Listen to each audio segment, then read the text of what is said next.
అమ్మ మొత్తమే పడుంది నాన్న, నిన్నే కలవరిస్తుంది నాన్న. ఇదిగో నాన్నగో, వయసు అయిన తర్వాత వస్తుంటాయి. మంచం మీద గడువు పెడితే రోడ్డు మీద పరిగెడతారేంటి? వయసు అయిన తర్వాత అలాగే ఉంటాయి. కష్టపడి సంపాదించి నేను చదివించడం కోసం నేను చేస్తుంటే నువ్వు చేసే పనుల గురించి డాక్టర్ బాబు గారికి ఏం చేశాను నేను? ఏం పనులు చేశాను? నువ్వేం కష్టపడి సంపాదించేసావు? ఉన్న ఎకరం దాని గురించి ఊరందరికీ చెప్తున్నావు నువ్వు. సంవత్సరానికి ఎక్కడ పొలం చొప్పున అమ్ముకుని 10 లక్షలు ఏం చేస్తున్నాడో, దేనికి పెడుతున్నాడో కూడా చెప్పట్లేదయ్యా. నా గొడవ అంతా ప్రపంచానికి చెప్పాలి ఏంటి మీ ద్వారా? నేను బట్టలు లేవు, ఇంటి నిండా మందు చేశాను. అంటే సిటీల్లో ఉంటే తాగి తందనాలు ఆడతారా సూర్య? ఏమంటే నాకు అనవసరం. నన్ను నువ్వు ఇంకొకసారి ఎప్పుడు ఇలాంటి పని చేస్తుంటే నీకు మర్యాద ఉండదు చెప్తున్నాను. మీరు తాగి తందనాలు ఆడుతూ ఉంటే కనుక, మీరు వీకెండ్స్ పార్టీస్ చేసుకుంటే కనుక ఎవరి సొమ్ము అండి అది? ఎవరు అబ్బ సొమ్ము? మీ నాన్న సొమ్ము కాదు అది. అయితే ఇప్పుడు ఏంటి మా నాన్న సొమ్ము అయితే ఏం చేయమంటారు? అలా కాదు. ఈ సమాజంలో ప్రేమ అన్నది ఇంకా చచ్చిపోలేదండి. మీ దగ్గర నుంచి వాళ్ళు అడుక్కుంటున్నారు. ప్రేమ ఎక్కువైపోతే వాళ్ళ ప్రేమతో చావమనండి. ఎవరికి కావాలి? అసలు నీకు ఫోన్ చేయొద్దని 100 సార్లు చెప్పాను నేను. ఆయన ఏమంటున్నాడు? నేను అంత ఖర్చు పెట్టాను, ఆయన చదివించాను అంటే తిరిగి ఇచ్చామన్నాడు. డబ్బు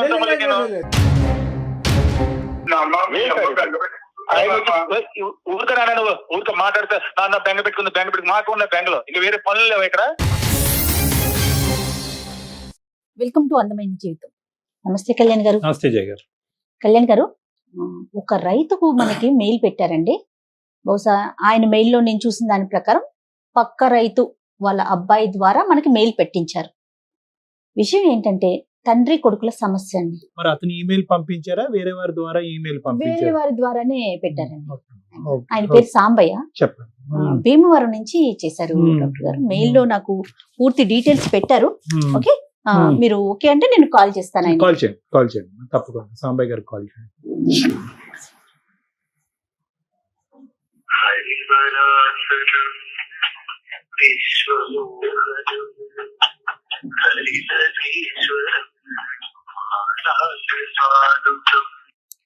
హలో, సాంబయ్య గారు అండి మాట్లాడేది? అవును మేడం. నమస్తే అండి. నమస్తే, నేను సుమన్ టీవీ అందమైన జీవితం ప్రోగ్రామ్ నుంచి కాల్ చేస్తున్నాను. బాగున్నానండి, మీరు బాగున్నారా? అయితే నేను బ్రీఫ్ గా చెప్పాను సమస్యని. డాక్టర్ గారు ఉన్నారు నాతో పాటు, డాక్టర్ కళ్యాణ్ చక్రవర్తి గారు. ఒక్కసారి మాట్లాడండి. నమస్తే సాంబయ్య గారు. ఎక్కడ, ఏ ఊరండి? మీ వయసు ఎంత? చెప్పండి, సమస్య ఏంటో చెప్పండి సాంబయ్య గారు. అయ్యా, నేను ఒక పేద రైతునయ్యా. నేను చిన్నప్పటి నుంచి కష్టపడి 8 ఎకరాల పొలాన్ని సంపాదించానయ్యా. నా కొడుకుని బాగా చదివించాలని, నేను పడ్డా కష్టం నా కొడుకు పడకూడదని నా కొడుకుని చదివించాను. నా కొడుకు ఫోన్ చేస్తే ఫోన్ ఎత్తడు. ఎక్కడుంటాడో ఏం చేస్తాడో తెలియదు. లేటుగా 5 సంవత్సరాలు అయిందయ్యా. హైదరాబాద్ వచ్చాడయ్యా. హైదరాబాద్ 5 సంవత్సరాలకి ఎప్పుడో ఒకసారి ఫోన్ చేస్తాడు. మాకు పండుగ ఎప్పుడు వస్తుంది అంటే మా అబ్బాయి ఫోన్ చేసేప్పుడే మా పండుగ వస్తుందయ్యా. ఏం చేస్తున్నాడో, ఎలా ఉన్నాడో ఏమీ తెలియదు. ఏం చేస్తున్నామంటే ఏదో చదువుతున్నాను అన్నాడయ్యా. ఇంజనీరింగ్ ఏదో చదువుతున్నాడని చెప్పాడయ్యా. వారి కోసం వాళ్ళ అమ్మ దిగులు పెట్టుకొని మంతాన్ని పడిందయ్యా. మనసు ప్రశాంతత లేకుండా పోతుందయ్యా. ఈ వృద్ధాప్యంలో మాకు తోడుగా ఉండవలసిన నా కొడుకు చదువు అనుకుంటూ సిటీల్లో పట్టణాల్లో తిరుగుతున్నాడు. నేను ఇక్కడ ఉంటున్నానని చెప్పాడయ్యా. నా పక్క రైతుని నా పరిస్థితిని అర్థం చేసుకుని మీకు కలిపాడయ్యా. వాడు బాగు గురించి మీరు కష్టపడతా ఉంటే, ఆ అబ్బాయి బాగు గురించి మీరు కష్టపడతా ఉంటే కనుక అసలు మీరెవరో అన్నట్టుగా చూస్తూ మిమ్మల్ని వెలివేయటం అనేటటువంటిది, మిమ్మల్ని పట్టించుకోకపోవటం అన్నది, మీ ఫోన్లు ఎత్తకపోవటం చాలా బాధాకరం. 2-3 ప్రశ్నలు సాంబయ్య గారు. ఈరోజు ఆ అబ్బాయి మరి ఫీజులు, ఆ అబ్బాయి భోజనాలు, వసతికి ఇవన్నీ ఎవరు సహాయపడుతున్నారు? మీరేనా? అవునండి అయ్యా. మరి 8 ఎకరాల పొలం, సంవత్సరానికి ఎకరం పొలం చొప్పున అమ్ముకుని 10 లక్షలు పంపిస్తా ఉంటే 10 లక్షలు ఏం చేస్తున్నాడో, ఏం చేస్తున్నాడో, దేనికి పెడుతున్నాడో కూడా చెప్పట్లేదయ్యా. మేము ఊరికి ఇలా డబ్బులు పంపించేటటువంటి పరిస్థితిలో లేము అనేది మీరు చెప్పుకోలేకపోతున్నారా? మీ అబ్బాయికి ఎందుకు అంత భయపడుతున్నారు? మేము గారాభంగా పిల్లోడిని గారాభంగా పెంచామయ్యా. అయ్యుండొచ్చు. వాడు నా కొడుకుని మోసం చేస్తాడా? నా కొడుకుని మనం నమ్ముతాం కదయ్యా. అంటే మోసం చేయటం అనే దానికంటే ఏమన్నా వేరే అలవాట్లు, వేరే ఇన్ఫ్లుయెన్స్‌ల వల్ల పక్కదోవ పట్టాడేమో అనేది తెలుసుకోవటం కూడా మీ బాధ్యతే కదండీ! ఇప్పుడు డబ్బులు తండ్రిగా తండ్రిగా ఇప్పుడేంటంటే డబ్బులు ఇవ్వటం వరకే కాదు. ఆ డబ్బులు తెలిసి తెలియనటువంటి ఆ వయసులో ప్రపంచం అనేటటువంటిది సడెన్‌గా ఒకేసారి ఎక్కడో ఉన్నటువంటి అబ్బాయి ఈరోజు హైదరాబాద్ లాంటి ప్రపంచం చూసినప్పుడు ఎటువైపు ఇన్‌ఫ్లుయెన్స్ అవుతున్నాడు, ఎటువైపు కొట్టుకుపోతున్నాడు అన్నది ఆ డబ్బుల్ని విచ్చలవిడిగా ఖర్చు పెడుతున్నాడని తెలుసుకోవాలిగా మీరు. సార్ అతనే కాల్ నేను చేసి చదువుకోలేదయ్యా. కాదు నేను చదువుకోలేదు. వాడు ఏది చెప్తే అదే నమ్ముతాం అదే కదయ్యా. సాంబయ్య గారు. అదే. ఆయన కాల్ చేస్తాడండి. బాబు కాల్ చేసి డబ్బులు అడుగుతాడా సాంబయ్య గారు? డబ్బులు ఫోన్ చేసి డబ్బులు అడుగుతాడమ్మా. ఆ డబ్బులు కట్టాలి, ఫీజులు కట్టాలి అడుగుతాడమ్మా. సంవత్సరానికి 10 లక్షలు పంపిస్తున్నానమ్మా. తినకో అలాగా ఫస్ట్ నుండి పిల్లవాడు ప్రయోజకుడిని చేయాలి, 10 మంది లాగా నేను నా కొడుకు హాయిగా ఉండాలని కోరుకుతో 15 లక్షలు పెట్టుబడి పెడుతున్నానమ్మా. నేను ఒక రోజు వాడు ఇచ్చిన అడ్రస్ పట్టుకొని హైదరాబాద్ వెళ్ళాను తల్లి. ఆ ఆ హైదరాబాద్ వెళ్ళి ఆ అడ్రస్ తో నేను మా పక్కన వాళ్ళ అబ్బాయి వెళ్ళామమ్మా. ఆ. చూడలేకపోయిందమ్మా. ఆ పరిస్థితి ఓరాది ఘోరంగా ఉందమ్మా. ఒంటి మీద బట్టలు లేవు, ఇంటి నిండా మందు చేశాను. ఆ రూమ్ నిండా మందు బాటిల్ ఉన్నాయి సార్. ఒంటి మీద గుడ్డలు లేకుండా అయ్యో రామ. కనీసం గుహ లేకుండా పడుకొని ఉన్నాడండి అయ్యా. రాత్రి వాడు కనీసం తలుపు కూడా కనిపెట్టుకోకుండా పడుకున్నాడయ్యా. చచ్చిపోయాడేమో అని భయం వేసిందయ్యా. ఈ పిచ్చది వాడి మీద బెంగ పెట్టుకుని మంచాలు పడుందయ్యా. ఈ పరిస్థితి వాడు తెలిసి ఏమవుతుందో టెన్షన్ గా ఉంది, భయం వేస్తుందయ్యా.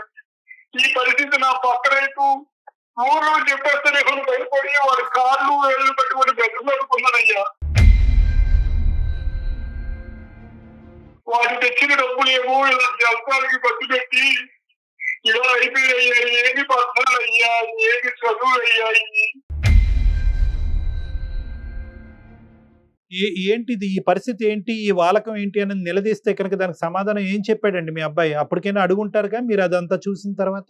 పట్టణాల్లో ఎలానే ఉంటాయి, మీరు పల్లెటూరు వాళ్ళు మీకు ఏం తెలుస్తాయని ప్రశ్నిస్తున్నాడు. మీకే క్లాస్ లేకపోతే బెదిరిస్తున్నాడు. చచ్చిపోతానని బెదిరిస్తున్నాడు అయ్యా. వాడు కానీ ఒక కొడుకు, వాడికి ఏమైనా అయితే మేము తట్టుకోలేమయ్యా.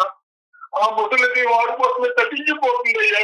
అతనితో ఏమన్నా మాట్లాడొచ్చా సాంబయ్య గారు? మేము అవకాశం ఉందా? ఉందమ్మా. మీ పక్కన ఎవరైనా ఉంటే బాబుతో మాట్లాడించే ప్రయత్నం చేస్తారా? మా వంతుగా ఒక్కసారి డాక్టర్ గారు మాట్లాడతారు. అలాగేనమ్మా, అలాగేనయ్యా. ఒకసారి కలుపు. బాబు ఒకసారి రామ్మా.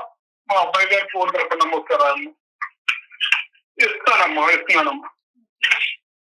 మాటలు రావట్లేదమ్మా. కళ్ళలో నీళ్ళు వచ్చేసింది కళ్యాణ్ గారు. మీరు మాట్లాడే వ్యక్తి మీ కాల్ ని హోల్డ్ లో పెట్టారు. దయచేసి లైన్ లో వేచి ఉండండి. హలో. సరే నాన్న, డాక్టర్ గారు లైన్ లో ఉన్నారు, ఒకసారి ఫోన్ మాట్లాడమ్మా. డాక్టర్ గారు. సారీ నాన్న, నా పేరు డాక్టర్ కళ్యాణ్ చక్రవర్తి. నేను హైదరాబాద్ నుంచి మాట్లాడుతున్నా, సుమన్ టీవీ తరపున. సార్ చెప్పండి సార్. మీ పేరు నాన్న? సూర్య అండి. సూర్య. ఏం లేదు, నాన్నగారు చాలా బాధపడుతూ అతను అసలు మాటలే లేకుండా, అంటే విపరీతమైనటువంటి బాగుంది. సూర్య మీరెందుకు వెళ్ళారు అక్కడికి? లేదు లేదు సూర్య, అంటే మేమే కాల్ చేసాం నాన్నగారికి. ఏమండి, దేనికోసం? అంటే ఒక చిన్న ఇష్యూ గురించి, అంటే వేరే రకంగా భావించి మాకండి. పెద్ద ఆయన చాలా బాధపడుతున్నారు. లైన్ లో కూడా ఉన్నారు కదా. తెలుసు మేడం, ఆయన పెద్ద ఆయన తెలుసు మేడం. ఇష్యూ ఏంటి చెప్పండి. మీరు ఎందుకు వెళ్ళారు? మేము వెళ్ళటం కాదండి, మేమే కాల్ చేసాం. మన షో నుంచి అందమైన జీవితం అనే ఒక ప్రోగ్రామ్ నుంచి నాన్నగారికి కాల్ చేసామండి. మీరు చేశారా? మేమే కాల్ చేసాం. నాన్నగారు అక్కడే ఊర్లోనే ఉన్నారు. ఒకసారి మీతో మాట్లాడదాము అని చెప్పి కాల్ చేసాము. దేని గురించి అండి?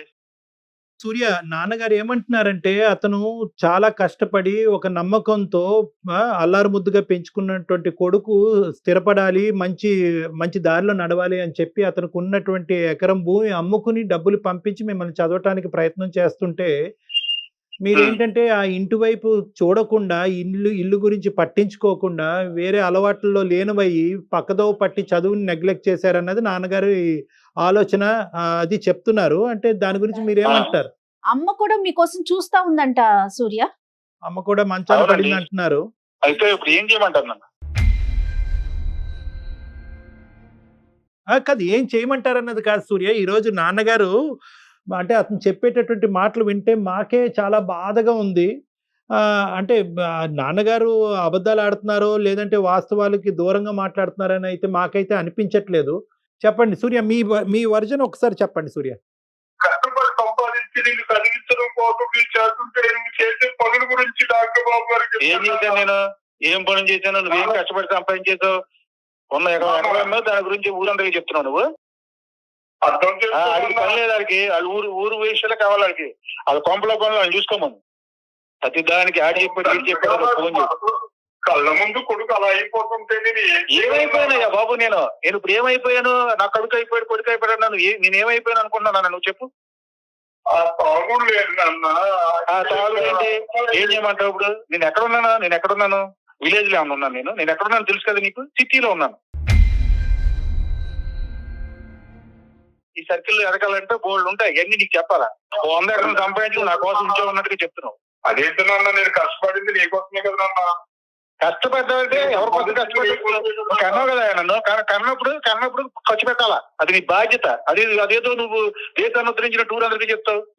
అసలు నీకు ఫోన్ చేయొద్దని 100 సార్లు చెప్పాను నేను. ఎందుకు చేస్తున్నావు? నేను ఏ పనిలో ఉన్నాను, ఎక్కడున్నాను, ఏం అక్కర్లేదు నీకు. మీ అమ్మ మొత్తమే పడుంది నాన్న, నిన్నే కలవరిస్తుంది నాన్న. ఇదిగో నాన్నగో, వయసు అయిన తర్వాత వస్తుంటాయి. మంచం మీద గడువు పెడితే రోడ్డు మీద పరిగెడతారేంటి? వయసు అయిన తర్వాత అలాగే ఉంటాయి.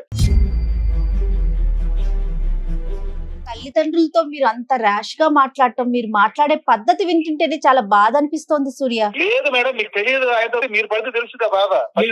ఏం బాధలు పెట్టారు మిమ్మల్ని వారు? ఒక కొడుకు గురించి ఒక తండ్రి పడేటటువంటి వేదనని మీకు హెరాస్మెంట్ గా, టార్చర్ గా అనిపిస్తుందా సూర్య? అంటే అతను మీ బాగు గురించి ఆలోచిస్తున్నాడు, అతని గురించి ఆలోచించట్లేదు. వాళ్ళ తల్లి మీ తల్లి గారి గురించి ఆలోచించట్లేదు. కేవలం నా కొడుకు డబ్బుల గురించి కూడా ఆలోచించట్లేదు. నా కొడుకు ఇలా అయిపోతున్నాడు సార్, వాడు కరెక్ట్ దోవలో వెళ్ళాడు. ఇప్పుడు అతను చూసినటువంటి సన్నివేశాలు తప్ప చెప్పండి?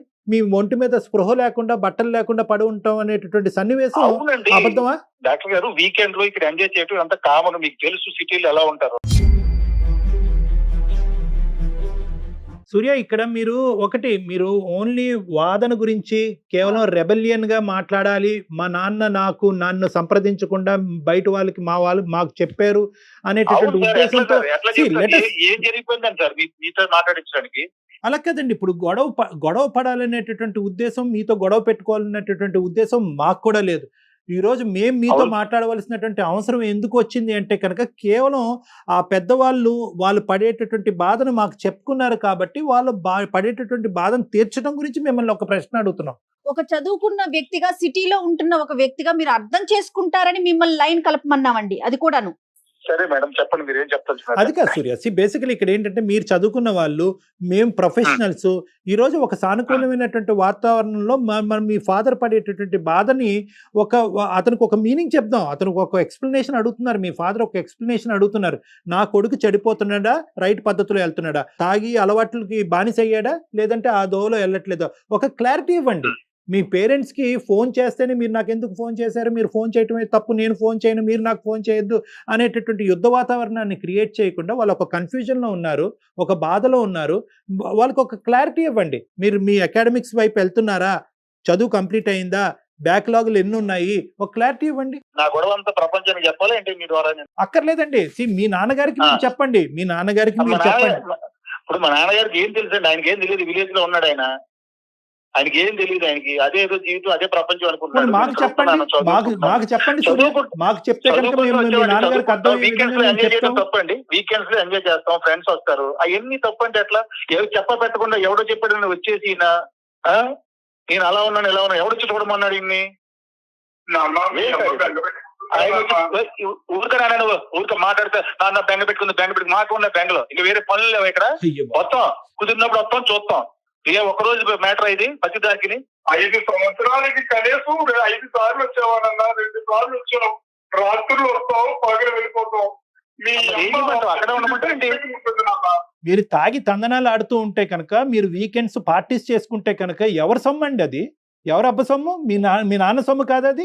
అయితే ఇప్పుడు ఏంటి ఇప్పుడు మా నాన్న సొమ్ము అయితే ఏం No, no, no, చేయమంటావు? no, అలా కాదు. మీరు మీరేదో ఉద్యోగాలు చేసి మీరు కష్టపడి మీరు సంపాదించుకున్నటువంటి దాంతో తాగండి, తందనాలు చేయండి, ఏమన్నా చేసుకోండి, అది వేరే విషయం. అవు. మీరు అక్కడి నుంచి సోర్స్ ఆఫ్ ఇన్కమ్ అక్కడి నుంచి లాక్కుంటూ ఈ రోజు నువ్వెవడు, నువ్వు అడగటానికి ఏంటి, నీకు ఫోన్ చేయడానికి ఏం హక్కు ఉంది, నేను ఎప్పుడు కావాలంటే అప్పుడు వస్తాను అనేటటువంటి దాంట్లో ఏమైనా అర్థం ఉందండి? వాళ్ళు పల్లెటూరు వాటమే అయ్యి ఉండొచ్చు, రైతు అయ్యి ఉండొచ్చు, తెలియనితనం అయ్యి ఉండొచ్చు, అంతేగాని కొడుకు గురించి, కొడుకు మంచి చెడ్ల గురించి తెలుసుకోవడానికి హక్కు లేదు వాళ్ళకి. మీరు అడిగారు బాగానే ఉంది. ఇప్పుడు నేను ఏం తప్పు చేసేసానో నేను అంత ఫీల్ అయిపోతాను, నాకేం అర్థం కావట్లా. 5 సంవత్సరాల వరకు తల్లిదండ్రులు చూడలేనన్ని పనులు ఉంటాయండి సిటీలో ఉన్న వారికి. వెళ్ళానండి బాబు, నేను 2 సార్లు వెళ్ళాను. 2 సార్లా? మీరు ఇప్పుడంటే మీరు ఫోన్ చేశారు, ఏదో కంపెనీ మునిగిపోయినట్టు ఫోన్ చేయటం, నేను పరిగెట్టుకు వెళ్తాం, అక్కడికి వెళ్ళేటప్పటికి ఇద్దరు మొహాలు ఇలా పెద్ద చేసేసుకుని ఏం చేయమంటారు అక్కడికి? అక్కడే కొంపలు మునగక్కర్లేదండి. మీరు అక్కడ కొంపలు, తల్లిదండ్రులు చూడటానికి అక్కడ కొంపలు మునిగితేనే మీరు వెళ్ళక్కర్లేదు. మీరేం అమెరికాలో లేదు, ఆఫ్రికాలో లేరు, ఏదో దేశంలో లేరు, మీరు హైదరాబాద్ లో ఉన్నారు, వాళ్ళు పల్లెటూరులో ఉన్నారు. కేవలం తల్లిదండ్రులని చూడాలి, వాళ్ళ పరిస్థితులు ఎలా ఉన్నాయి అనేటటువంటి తెలుసుకోవాలి అనేటటువంటి తపన మీ లోపల ఉండాలండి. వాళ్ళు అడుక్కుంటేనో అడిగితేనో మీరు వెళ్ళి చూడవలసిన అవసరం లేదు. ఎక్కడికి వెళ్ళిపోతారండి? అక్కడే పుట్టారు, అక్కడే పెరిగారు, దానికి మళ్ళీ నేను వెళ్ళి చెప్పేసేది నాకు చెప్పండి. నువ్వు అలా అనొద్దునమ్మా. నువ్వు వచ్చి మీ పక్కన మంచం వేసి కూర్చోమంటావు ఏంటి? నాకు అర్థం కాదు. లేదు, ఒకటి సూర్య, మీకు అర్థం కానటువంటి కాన్సెప్ట్ ఏంటంటే కనుక, ఏ కౌన్సిలింగ్ ద్వారా కూడా ఒక తల్లిదండ్రులు కొడుకు మధ్యన ఉండేటటువంటి ప్రేమని పుట్టించలేమండి. అది మనసులోంచి రావాలి. మీ నాన్నగారు అడిగేటటువంటిది ఏంటంటే 2 అంశాలు. మమ్మల్ని చూసుకో, మా దగ్గరికి రా, మాతో మాట్లాడు అనేటటువంటి ఒక అంశము. రెండోది ఏంటంటే, మేము పెట్టుబడి పెట్టి మేము ఖర్చు పెట్టేటటువంటి డబ్బులు వల్ల మా అబ్బాయి బాగుపడాలి కానీ చెడిపోకూడదు డాక్టర్ గారు అనేటటువంటి 2 అంశాల గురించి అతను మీతో మాట్లాడారు. ఆయన చెప్పే దాంట్లో మీరు ఒక పాయింట్ ఆఫ్ వ్యూలోనే చూస్తున్నారు. మీరు ఆయన ఏమంటున్నాడు, నేను అంత ఖర్చు పెట్టాను, ఆయన చదివించాను అంటే తిరిగి ఇచ్చామన్నాడు. మీరు తప్పుగా అర్థం చేసుకున్నారు. నో, సూర్య, మీరు తప్పుగా అర్థం చేసుకున్నారు. డబ్బులు ఖర్చు అవుతున్నాయి, డబ్బులు పక్కదోవ పడుతున్నాయి అనేటటువంటి ఉద్దేశం కాదు. డబ్బులు తప్పుగా వాడుతూ మా అబ్బాయి పక్కదోవ పడుతున్నాడేమో అనేటటువంటి భయం. ఇక డబ్బులు యొక్క లెక్క అడగట్లేదండి మీ నాన్నగారు. డబ్బుల యొక్క లెక్క అడగట్లేదు. మీరు సరైనటువంటి మార్గంలో వెళ్తున్నారా లేదా, లేదంటే ఉండేటటువంటి డబ్బుల్ని వెచ్చలవిడిగా ఖర్చు పెడుతూ ఏమైనా తాగుడికి ఇలాంటి వాటికి బానిస అయ్యాడా అనేటటువంటి క్లారిటీ, కన్ఫ్యూజన్ గురించి అడుగుతున్నారండి అతను. నేనేం బానిస అయిపోలేదండి. నా సర్కిల్ ఉన్నారు, నా ఫ్రెండ్స్ ఉన్నారు. నేను ఆ సర్కిల్లో తిరగాలంటే కొన్ని ఉన్నాయి, కొన్ని అలవాట్లు ఉంటాయి, అవి మెయింటైన్ చేయాలి. సిటీలో ఉన్నవాడికి తెలుస్తాయి, మీకు తెలియకపోవడం అని నాకు అర్థం కావట్లేదు. ఏ సిటీలో ఉన్నంత మాత్రాన అలవాట్లు, ఫ్రెండ్షిప్లు మెయింటైన్ చేయవలసినటువంటి అవసరం లేదండి. చదువు అనేటటువంటిది ఫస్ట్ ఇంపార్టెంట్. చదువు, కెరియర్ అనేటటువంటి ఫస్ట్ ఇంపార్టెంట్. వీకెండ్ లో ఇవన్నీ చేసేది, రోజు అదే పనులే ఉండవండి. ఆయన వచ్చాడు ఆ రోజు అనుకోకుండానే, ఆడెవడో తీసుకొచ్చాడు మా ఊరు నుంచి, ఆడు కూడా వచ్చేసాడు. వచ్చేది చూసేసి ఇదైపోతాడు. చూసి నాకు వాతలు పెట్టుకున్నట్టుంది ఈ వ్యవహారం అంతా. నువ్వు బాగుపడాలనే కదా నన్ను అది కాదు సూర్య గారు, ఇలా అందరికి ఫోన్ చేసి సూర్యంతో చెప్తే బాగుపడిపోతారంటే. ఇప్పుడు వాళ్ళు అడగాల, మీ బాగోగు గురించి తెలుసుకోవాలా, లేదంటే మీరు చచ్చిపోతారని భయపడాలా? మీకు ఆయన చెప్పేది ఏంటంటే, ఇక్కడ మీకు సర్కిల్ తెలుసు కదండి, ఇక్కడ సర్కిల్ వ్యవహారం ఉంటది, దాని తగ్గట్టుగా నేను కొన్ని నడుచుకోవాలి, అన్ని ఈయనకి చెప్పి ఈయన చెప్పినట్టు నడుచుకోలేదు. నేను మీరు ఏం చేయడానికి వచ్చారు సిటీకి? చదువుకోవడానికి వచ్చారండి. ఫ్రెండ్స్ ఉండాలండి. చదువు ఎంతవరకు ప్రయాణం జరిగిందండి? ఓకే, మీ సర్కిల్, మీ వీకెండ్ పార్టీలు, మీ స్నేహాలు, జల్సాలు, ఓకే, అవి తప్పదు అని అంటున్నారు. ఆ సిటీలో అందరూ అనిపించాలంటున్నారు. మరి మేము కూడా సిటీలోనే ఉన్నాం, మేము కూడా చాలా మందిని చూస్తున్నాం. అవి ఏమీ లేకుండా హ్యాపీగా చదువుకుంటున్నారు. బ్యాక్లాగులు లేకుండా, ఏ ఫెయిలియర్స్ లేకుండా చదువు స్మూత్ గా నడుస్తుందా?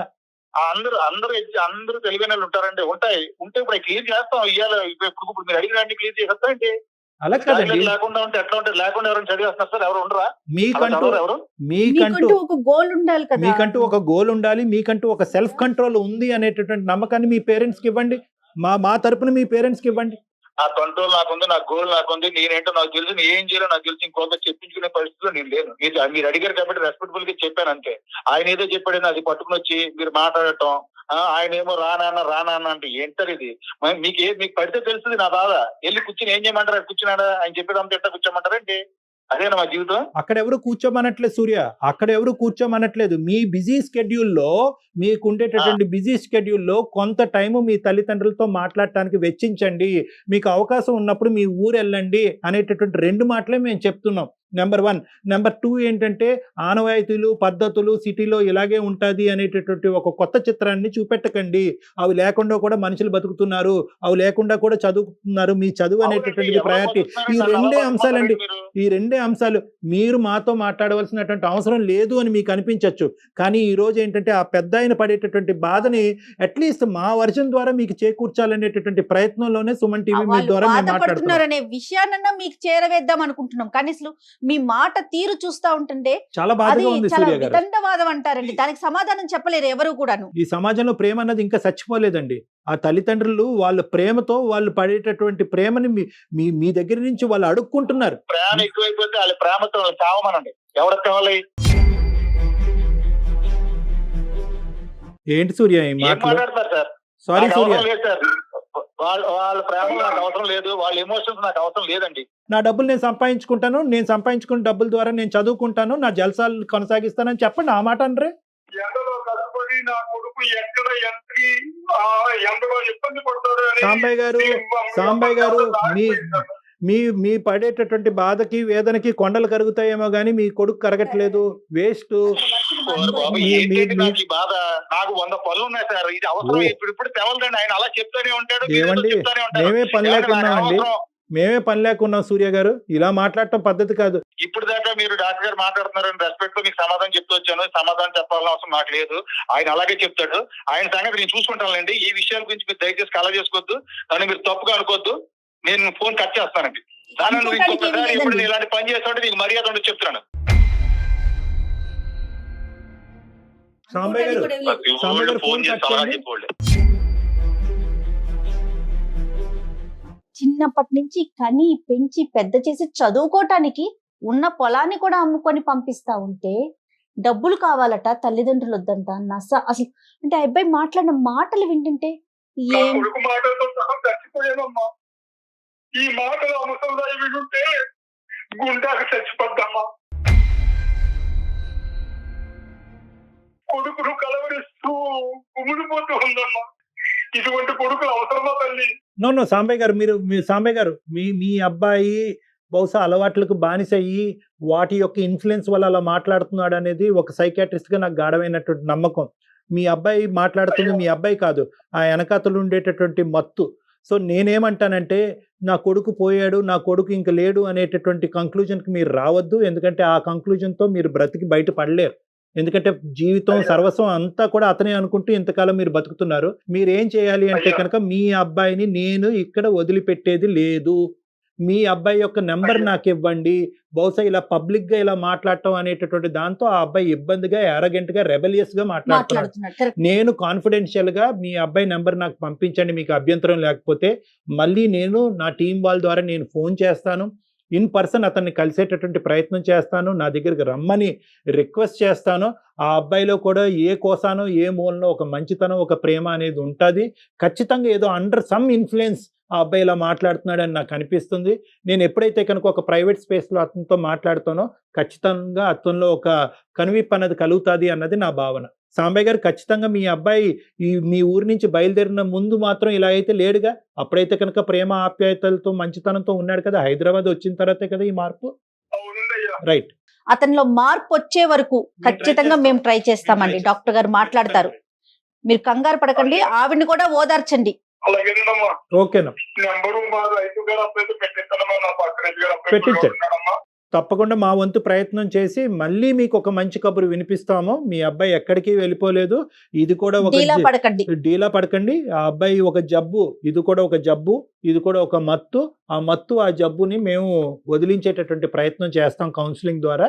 తర్వాత మీకు ఒక మంచి వార్త ద్వారా మీకు ఫోన్ చేసి మళ్ళీ మీకు కబురు చెప్తాం. సాంబయ్య గారు ధైర్యంగా ఉండండి.